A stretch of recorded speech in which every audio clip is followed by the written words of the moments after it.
Hello guys, welcome back to my YouTube channel. संस्कारों की जीत। घर तभी स्वर्ग बनता है जब उनमें रहने वाले लोग अपने अधिकारों के साथ साथ अपनी जिम्मेदारियों को भी समझें। लेकिन जब रिश्ता को अपनापन कम और स्वार्थ अधिक होने लगे, तब छोटी से छोटी बातें भी ऐसे तूफान खड़े कर देती है जो पूरे परिवार की नींव तक हिला देते हैं। उस दिन भी इस घर में ऐसे ही वाली एक साधारण सी बातचीत आने वाले दिनों के बड़े फैसले की शुरुआत बनने वाली थी। मायके जाने की जिद और जिम्मेदारी की बहस। सुबह का समय था। सुंदर साड़ी पहनकर तैयार हुई काव्या अपने कमरे से बाहर आई और उसने मुस्कुराते हुए अपनी सास को सुमित्रा जी के पास जाकर उसने बोली, माँ जी, मेरे भाई की शादी की खरीदारी करनी है, इसलिए मैं मायके जा रही हूँ। मम्मी ने मुझे आज ही बुलाया है। सुमित्रा जी ने उसकी ओर देखा और शांत स्वर में बोली, बहू, तुम तो अभी 3 दिन पहले ही मायके से लौटकर आई हो और आज फिर जाने की बात कर रही हो। आज फिर जाने के लिए तैयार हो गई हो। काव्या ने सहजता से उत्तर दिया, माँ जी, मेरी छोटी बहन दूसरे शहर से आई हुई है, वह बार बार यहाँ नहीं आ सकती, इसलिए मम्मी ने आज ही सबकी खरीदारी करने का कार्यक्रम बना लिया है। सुमित्रा जी ने गहरी सांस लेते हुए कहा, बहू, यह बात तो ठीक है, लेकिन इस घर के प्रति तुम्हारी भी कुछ जिम्मेदारियां हैं। तुम जानती हो कि मेरे घुटने गठिया की वजह से लगभग जवाब दे चुके हैं और अब मुझसे पहले की तरह कोई काम नहीं होता है। काव्या ने बिना किसी झिझक के जवाब दिया, भाभी है ना मम्मी जी, वो रसोई का काम संभाल लेगी। जेठानी का आक्रोश। इतने में रसोई में बड़ी बहू नंदनी बाहर आई। उसके चेहरे पर नाराजगी साफ दिखाई दे रही थी। उसने तेज आवाज में कहा, क्यों मैं इस घर की नौकरानी हूँ।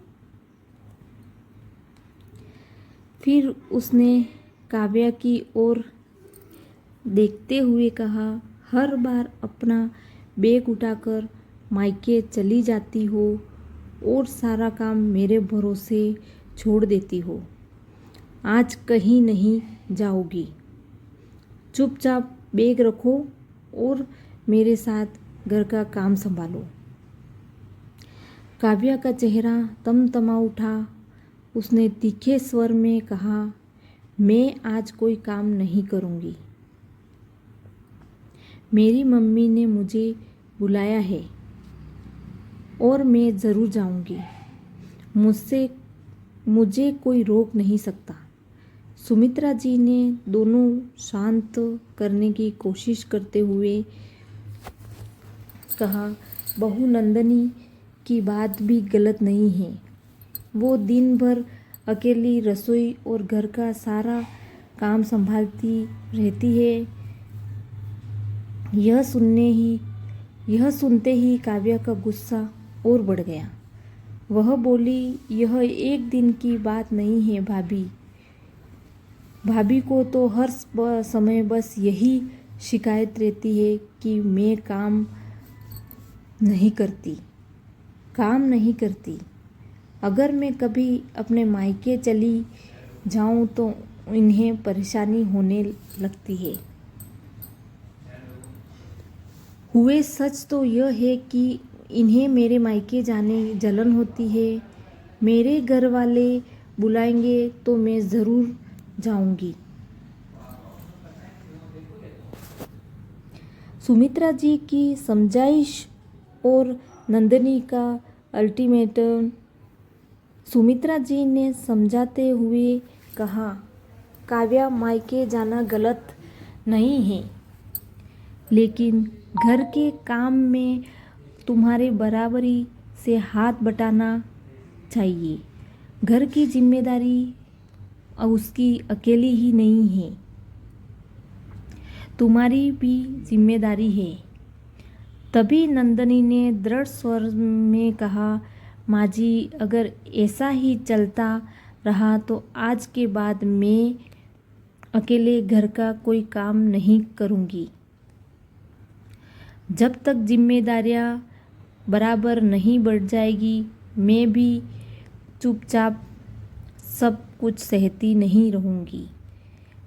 इतना कहकर वह नाराज होकर अपने कमरे में चली गई।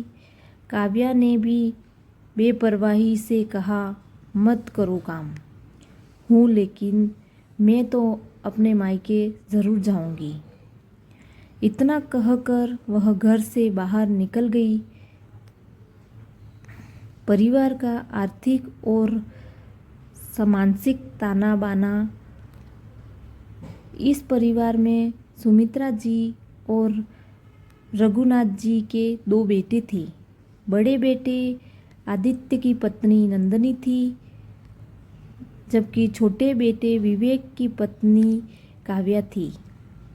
आदित्य अपने पिता के साथ वर्षों से किराए की दुकान संभाल रहा था और पूरी मेहनत से घर की आर्थिक जिम्मेदारियां भी निभा रहा था।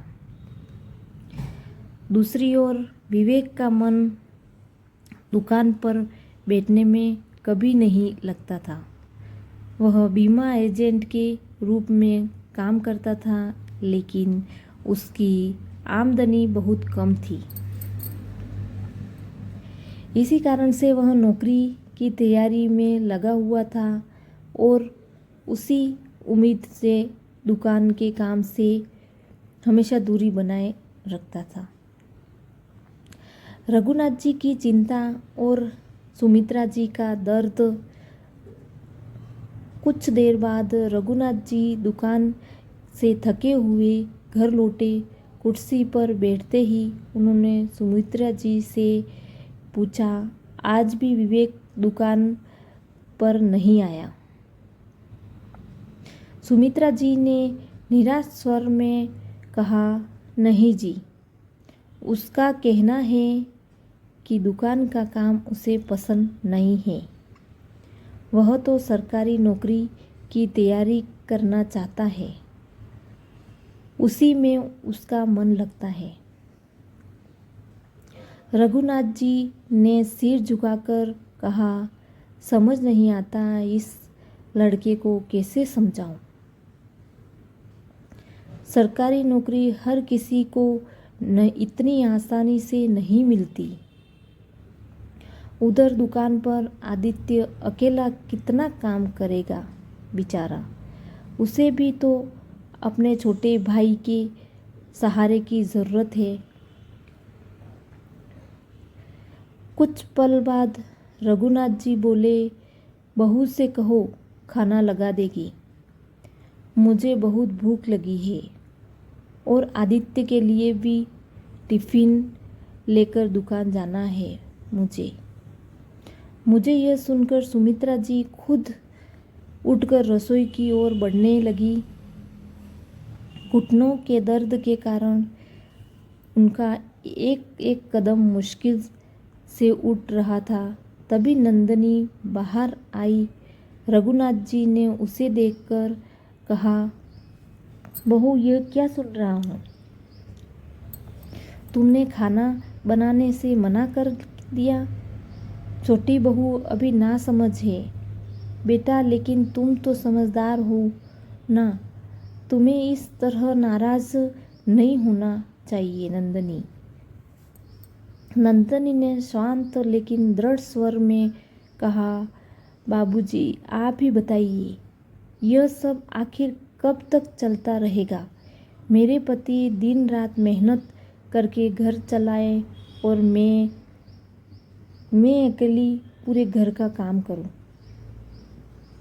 क्या देवर देवरानी जी का कोई फर्ज नहीं बनता?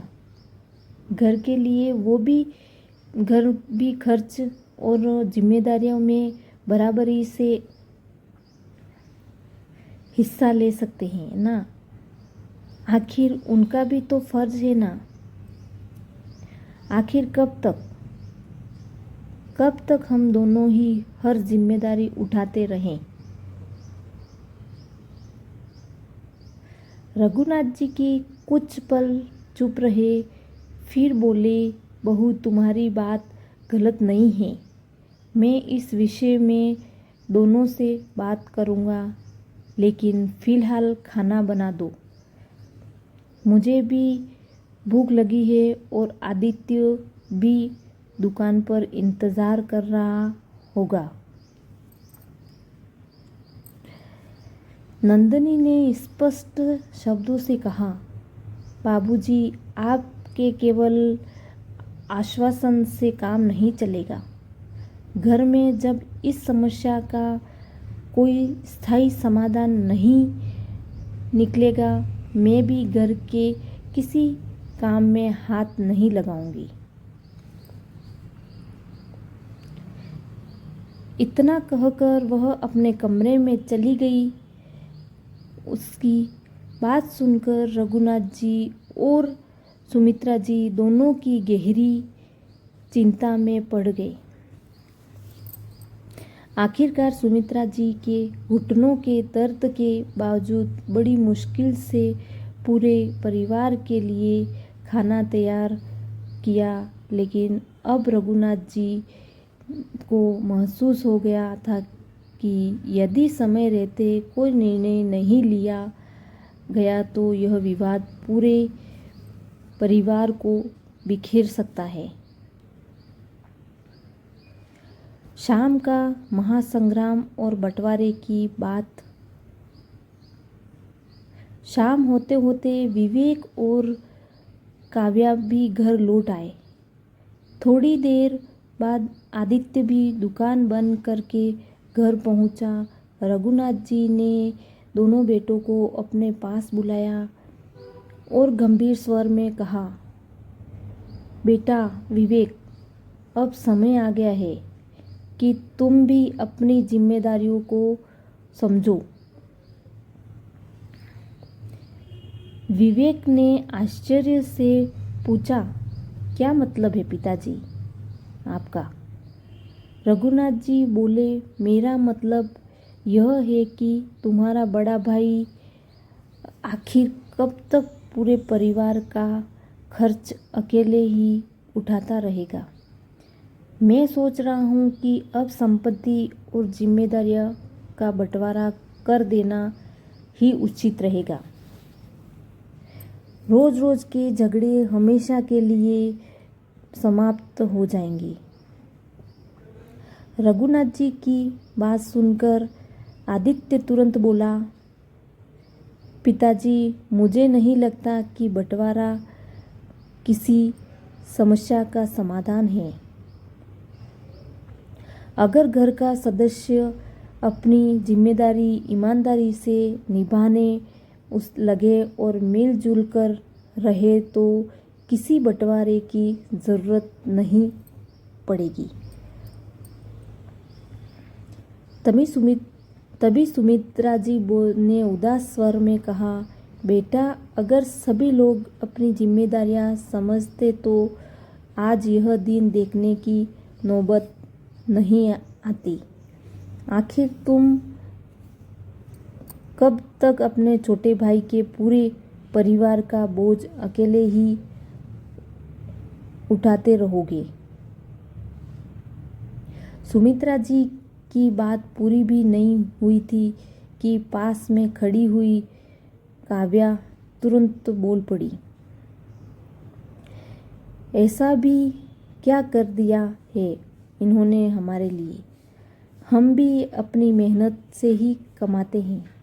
काव्या ने तुन कहे हुए कहा, फिर भी हमें दिन रात ताने ही सुनने पड़ते हैं। हुए मैं तो कहती हूँ कि घर का बंटवारा हो जाए ताकि रोज के झगड़ों से हमेशा के लिए छुटकारा मिल जाए।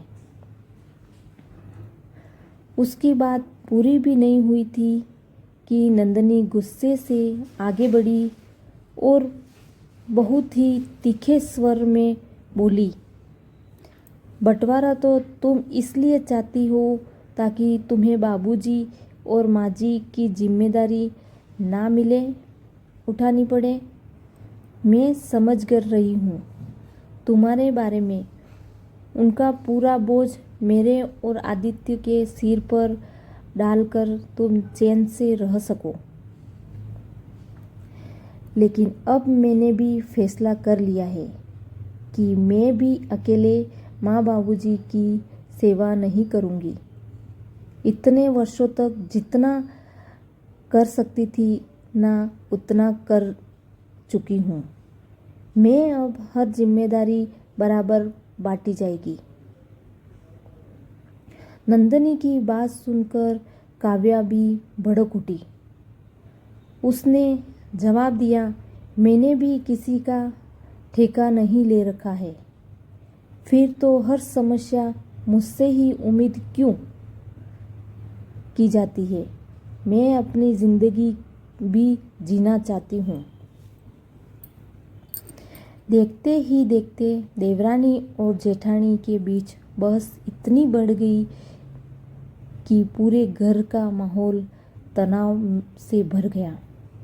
आदित्य ने गुस्से से ऊंची आवाज में कहा, नंदनी, तुम्हारी हिम्मत कैसे हुई मेरे माँ बाबूजी को बोझ कहने की। नंदनी ने भी बिना डरे जवाब दिया, मैंने उन्हें बोझ नहीं कहा है। मैं सिर्फ इतना कह रही हूँ कि उनकी जिम्मेदारी पूरे परिवार की है, केवल मेरी अकेली की ही नहीं। तभी विवेक बोला, भैया आपकी बात भी सही है, लेकिन हर समस्या का अपना अपना फर्ज होता है। किसी एक पर सारी जिम्मेदारी डालना भी ठीक नहीं है। इतना कहकर वह चुपचाप अपने कमरे की ओर चल गया। काव्या भी तेज कदमों से उसके पीछे कमरे में पहुंच गई। कमरे का विवाद और विवेक का गुस्सा। दरवाज़ा बंद करते ही उसने गुस्से से कहा, मेरी एक बात कान खोलकर सुन लीजिए जी। मैं तुम्हारे माँ बाबूजी को अपने साथ हरगिज नहीं रखूँगी। सुन लीजिए, फिर बाद में कोई पंगा नहीं चाहिए। मुझे चाहे कुछ भी हो जाए, मैं उनकी जिम्मेदारी नहीं उठाने वाली।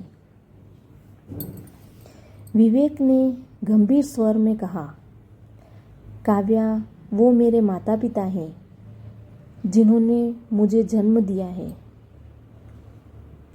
पाल पोस कर बड़ा किया है। क्या मैं बुढ़ापे में इन्हें बेसहारा छोड़ दूं? काव्या ने बेरुखी से कहा, मुझे इन सब बातों से कोई मतलब नहीं है जी। मैं तो सिर्फ तुम्हारे साथ रह सकती हूँ इस घर में। कौन रहे, कौन जाए, कौन जिए या कौन मरे, इससे मुझे कोई फर्क नहीं पड़ता। विवेक ने उसकी ओर गुस्से से देखते हुए कहा, काव्या, तुम अपनी हद पार कर रही हो। इस विषय में अब कोई बहस नहीं होगी। तुम्हें मेरे माता पिता का सम्मान करना ही होगा। काव्या ने भी उतने ही कठोर स्वर में जवाब दिया, मैं भी अपना फैसला सुना चुकी हूँ जी। मैं तुम्हारे माँ बाप के साथ एक पल भी नहीं रहूँगी। मेरी मानो तो आज ही उन्हें वृद्धाश्रम छोड़ आओ।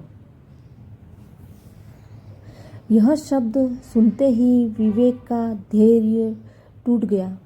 उसने आवेश में आकर काव्या यह शब्द सुनते ही विवेक का धैर्य टूट गया। उसने आवेश में आकर काव्या को यह शब्द सुनते ही विवेक का धैर्य टूट गया। उसने आवेश में आकर काव्या के गाल पर एक जोरदार थप्पड़ मार दिया। काव्या का मायका प्रस्थान अचानक पड़े। उस तमाशे से काव्या स्तंभ रह गई। उसकी आंखों में आंसू भर आए। कुछ क्षण तक वह अपने पति को अविश्वास भरी निगाहों से देखती रही। फिर कांपती हुई आवाज में बोली, अपने माँ बाप के लिए तुमने मुझ पर हाथ उठा दिया। यह तुमने बिल्कुल अच्छा नहीं किया। अब मैं भी तुम्हें दिखाऊंगी कि इसका अंजाम क्या होता है। तुमने इतनी बड़ी गलती की है। इतना कहकर उसने अपना बैग उठाया। उसने कपड़े भरे और गुस्से से तमतमाती हुई घर से निकल गई। करीब 1 घंटे बाद काव्या अपने मायके पहुंच गई। घर के आंगन में कदम रखते ही वह फट-फट कर रोने लगी और जोर-जोर से आवाज लगाई, माँ, पिताजी, पिताजी। उसकी आवाज सुनते ही उसके माता पिता घबराकर कमरे से बाहर आए। अपनी बेटी की आंखों में आंसू देखकर उसकी माँ का दिल बैठ गया और उन्होंने घबराकर पूछा, अरे अरे काव्या बेटा, इस समय क्या हुआ? तू रो रही है, इतनी घबराई हुई सी क्यों लग रही है? कोई बात हुई है क्या? काव्या आने अपने आंसू पोंछते हुए बोली, माँ, आपने आखिर मेरा रिश्ता किस घर में कर दिया? उसके पिता चिंतित होकर बोले, बेटी साफ साफ बताओ, क्या हुआ है? क्या बात है आखिर? ऐसी कौन सी बात हो गई? काव्या ने रोते हुए कहा, क्या बताऊं पिताजी, उस घर में सुबह से रात तक मुझसे काम कराया जाता है। हर छोटी से छोटी बात पर मुझे ताने दिए जाते हैं। मेरे साथ भेदभाव किया जाता है। कोई भी मौका नहीं छोड़ते वो लोग मुझे अपमानित करने का। और ऊपर से ऊपर विवेक भी कहते हैं कि अगर इस घर में रहना है तो जिंदगी भर सास ससुर की तो सेवा करनी होगी। वो मुझ पर हाथ उठाता है। यह सुनते ही उसकी माँ का चेहरा गुस्से से भर गया। उन्होंने कहा, क्या हमारी बेटी को उन्होंने घर की नौकरानी समझ रखा है? काव्या ने रोते हुए आगे कहा, आज जब मैंने काम करने से मना कर दिया तो विवेक ने मेरे साथ मारपीट की, मुझे थप्पड़ मारा और घर से धक्के देकर मुझे बाहर निकाल दिया। काव्या ने जानबूझकर पूरी घटना को अपने पक्ष में बदल कर बताया और यह नहीं बताया कि उसने स्वयं अपने सास ससुर को वृद्धाश्रम भेजने जैसे अपमानजनक बात कही थी। अपनी बेटी की बातें सुनकर उसके माता पिता का खून खौल गया उठा। उसके पिता गुस्से से बोले, उन लोगों की इतनी हिम्मत कि उन्होंने हमारी बेटी पर हाथ उठाया। तभी उसकी माँ ने कहा, बेटी, उसकी हिम्मत इसलिए बढ़ी क्योंकि तुम हमेशा चुपचाप सब कुछ सहती रहती थी। अगर पहले ही उन्हें जवाब दे देती ना तो आज यह दिन नहीं देखना पड़ता। हे भगवान, मेरी बेटी को किस घर में भिजवा दिया है आपने। काव्या ने सिसकते हुए कहा, माँ मैं तो सिर्फ यही चाहती हूँ कि किसी तरह मेरा घर बसा रहे, मेरा घर बार सुरक्षित रहे, इसलिए हर बार सहती रहती हूँ। काव्या की माँ ने गहरी सांस लेते हुए कहा, शादी से पहले कितने बड़े बड़े वादे किए थे उन लोगों ने कहते थे कि बहू नहीं बेटी बनाकर रखेंगे, और आज वही लोग हाथ उठाने पर उतर आए हैं। लेकिन अब तू बिल्कुल चिंता मत कर बेटा, बहुत अत्याचार सह लिए तूने। अब तू अपने माँ बाप के घर में है। तेरे साथ जो हुआ है उसका हिसाब अब हम उनसे लेकर रहेंगे। विवेक का पश्चाताप और परिवार का तनाव। उधर काव्या के मायके चले जाने की खबर जैसे ही घर के बाकी लोगों को मिली, पूरे घर में बेचैनी फैल गई।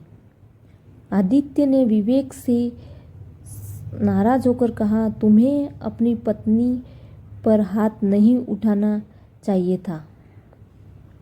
चाहे गलती किसी की भी हो, मारपीट किसी समस्या का समाधान नहीं होता। विवेक ने सिर झुकाकर धीमे स्वर में कहा, भैया मैं आज तक उसकी हर बात सहता आया हूँ। कभी ऊंची आवाज़ में तक मैं उससे कुछ नहीं बोलता। मैंने लेकिन आज उससे माँ बाबूजी को वृद्धाश्रम भेजने की बात कही। मैं अपने माता पिता का इतना बड़ा अपमान सहन नहीं कर सका। भैया मैं सब कुछ सह सकता हूँ, पर माता पिता का अपमान बिल्कुल नहीं। उन माता पिता की वजह से ही तो मैं इस दुनिया में आया हूँ।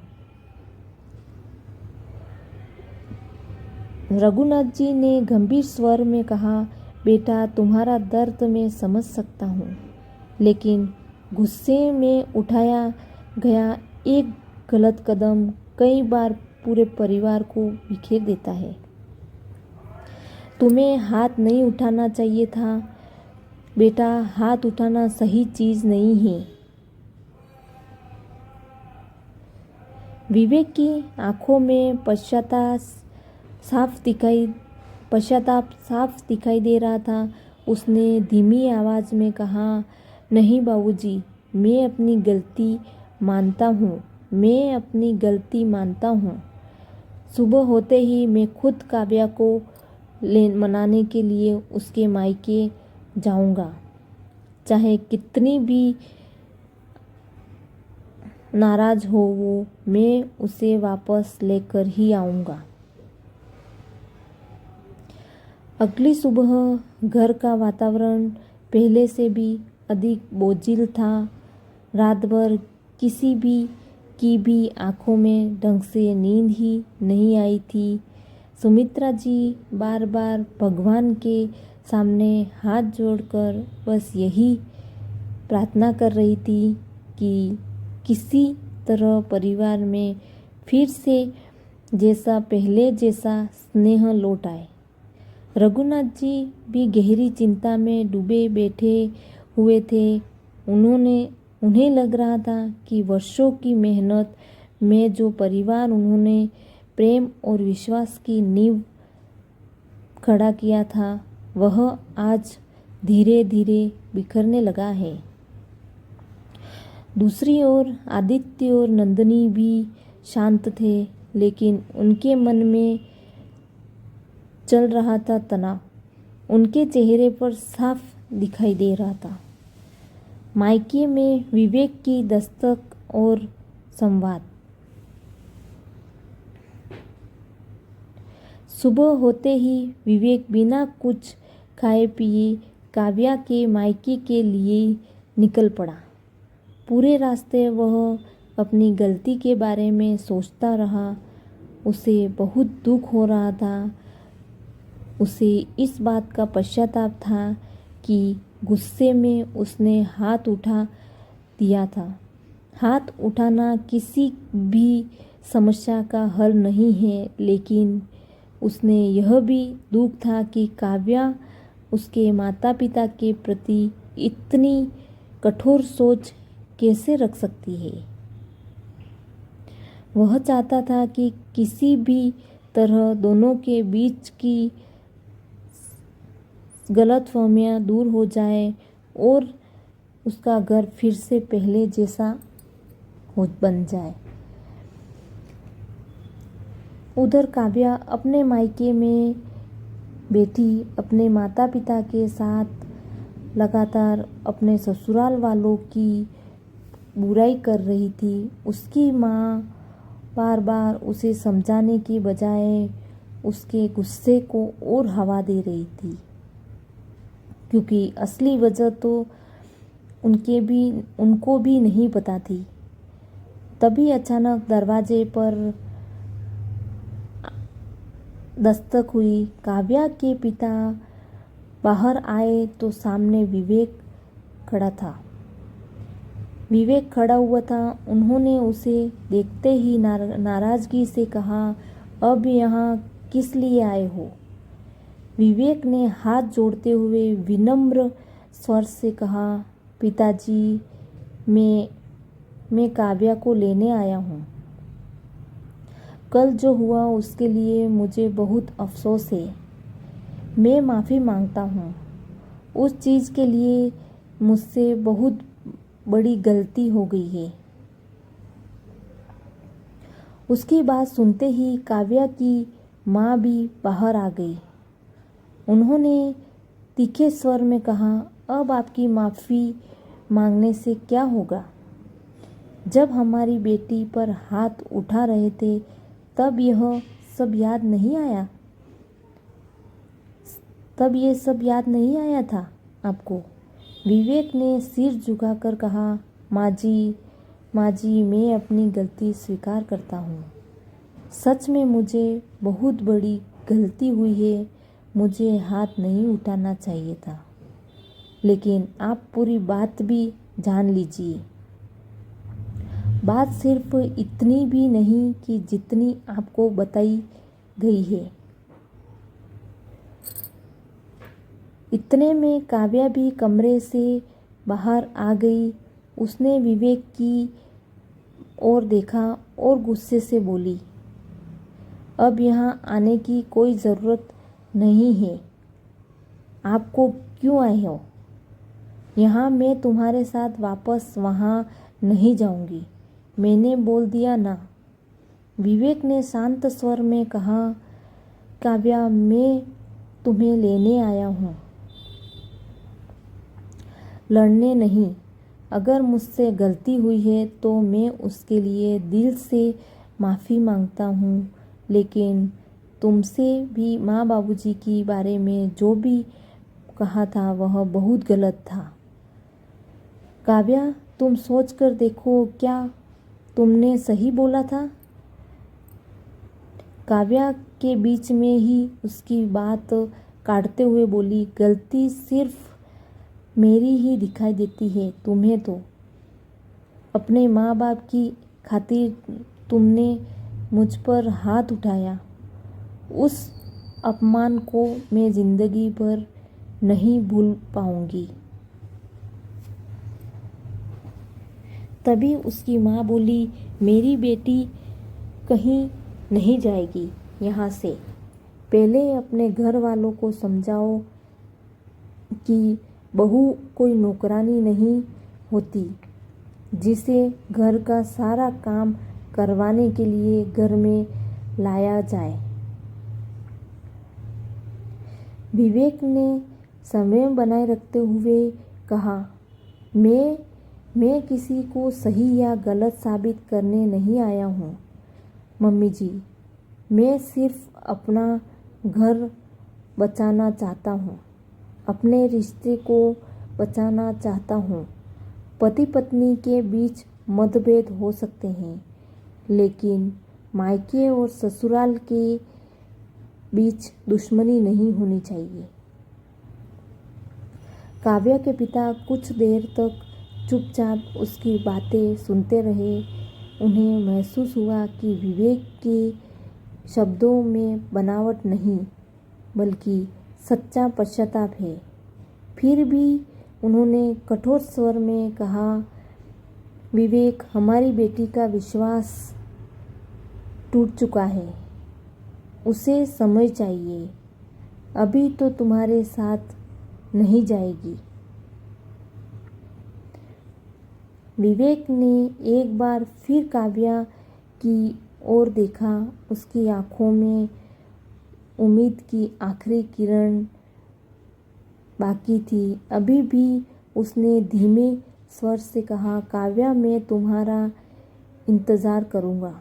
जब तुम्हारा गुस्सा शांत हो जाए तब एक बार अपने दिल से भी पूछना कि क्या रिश्ते सिर्फ जिद से चलते हैं, या मनमानी से चलते हैं, या फिर समझदारी से चलते हैं। मैं आज भी तुम्हें उतना ही सम्मान देता हूँ जितना शादी के पहले दिन देता था। इतना कहकर वह भारी मन से वहाँ से लौट गया। काव्या का अंत दर्द और कहानी की सीख। विवेक के जाते ही काव्या की माँ फिर से बोली, बेटा, देखा बेटी, कैसे मीठी मीठी बातें बनाकर तुम्हें वापस ले जाना चाहता था। अगर आज तुम चली गई होती तो फिर वही सब होता जो कल, फिर वही जो होता। अब फैसला तुम बहुत ही सोच समझ कर लेना। लेकिन इस बार काव्या चुप थी। उसके मन में विवेक की कही बातें बार बार गूंज रही थी कि पहली बार उसे महसूस हुआ कि उसने अपने गुस्से में कई ऐसी बातें कह दी थी जिसे शायद उसे नहीं कहना चाहिए था। फिर भी उसका अहंकार उसे अपनी गलती स्वीकार करने से रोक रहा था। उधर घर लौटने के बाद विवेक ने रघुनाथ जी और सुमित्रा जी को पूरी बात बताई। उसने कहा, बाबूजी, काव्या अभी भी वापस आने के लिए तैयार नहीं है, लेकिन मैं उम्मीद नहीं छोड़ूंगा। मुझे पूरा विश्वास है कि एक दिन उसे अपनी गलती का भी एहसास होगा और मेरी गलती का दर्द भी समझ आ जाएगा। रघुनाथ जी ने अपने बेटे के कंधे पर हाथ रखते हुए कहा, बेटा, रिश्ते जीतने के लिए कभी कभी अपने अहंकार को हारना पड़ता है। बस धैर्य बनाए रखें। समय हर घाव को भर देता है और जहाँ सच्चा प्रेम और संस्कार होते हैं वहाँ अंततः रिश्ते की भी जीत होती है। कहानी की सीख। यह कहानी हमें सिखाती है कि एक खुशहाल परिवार की नींव केवल अधिकारों पर नहीं, बल्कि आपसी सम्मान और जिम्मेदारियों के बराबर निर्वहन पर टिकी होती है। क्रोध में आकर उठाया गया कदम, जैसे विवेक का हाथ उठाना, और अहंकार में आकर कही गई बातें, जैसे काव्या का बुजुर्ग का अपमान करना, दोनों ही रिश्तों में कमज़ोर करते हैं। अतः अपनी गलती को स्वीकार करना और अहंकार को छोड़ना ही बिखरते हुए रिश्ते को दोबारा जोड़ सकता है।